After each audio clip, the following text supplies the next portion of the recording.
आपने कभी सुना है 14 लोक? ये कोई कहानी नहीं बल्कि एक गहरा आध्यात्मिक रहस्य है।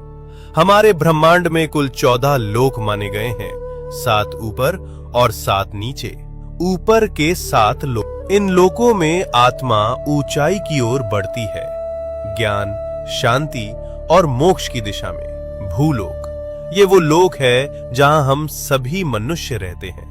इसे मृत्यु लोक भी कहा जाता है क्योंकि यहाँ जन्म और मृत्यु का चक्र चलता रहता है। भूवर लोक, ये लोक भूलोक और स्वर्ग लोक के बीच स्थित है। ये ऊर्जा रूपों का क्षेत्र है जो भौतिक और दिव्य लोकों को जोड़ता है। स्वर्ग लोक, देवताओं का लोक, जहां इंद्र और अन्य देवता निवास करते हैं। अच्छे कर्म करने वालों को मृत्यु के बाद इसी लोक में स्थान मिलता है, जहां सुख, संपत्ति और आनंद की अनुभूति होती है।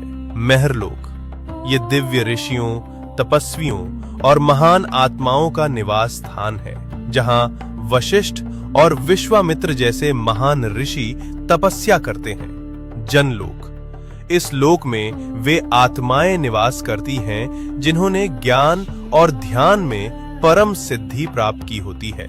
यहाँ के वासी ब्रह्मा जी की लीलाओं में लीन रहते हैं। तपलोक, अत्यंत शक्तिशाली तपस्वियों का स्थान, जो शरीर से परे केवल चेतना में स्थित होते हैं। ब्रह्मलोक, यह अंतिम लक्ष्य है, जहाँ केवल सत्य है, मोक्ष है और ईश्वर का साक्षात्कार होता है। इन ऊर्ध्व लोकों में आत्मा का जाना मतलब है धीरे धीरे शुद्ध और जागरूक होना। अब बात करते हैं नीचे के 7 लोकों की। यहाँ भोग, मोह और भ्रम ज्यादा होता है। अतल लोक, राक्षसों और मायावी शक्तियों का घर। वितल लोक, जहाँ कामनाएं और भोग हावी रहते हैं। सुतल लोक, राजा बलि का लोक। वे दानवीर थे, लेकिन उनमें अहंकार भी था। रसातल लोक, जहाँ भ्रम, लालच और अज्ञान का घना अंधेरा है। तालातल लोक, छल, धोखा और झूठ से भरा हुआ लोक।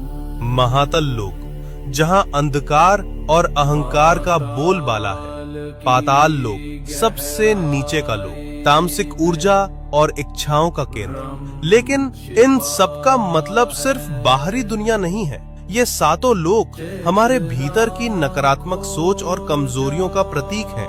तो जब हम सच्चाई, भक्ति और सेवा में लगते हैं, हम ऊपर के लोकों से जुड़ते हैं, और जब हम लालच, मोह और गुस्से में फंसते हैं, हम नीचे गिरते हैं। सोच बदलो, लोक बदल जाएगा। वीडियो पसंद आया तो लाइक, सब्सक्राइब करना ना भूलें।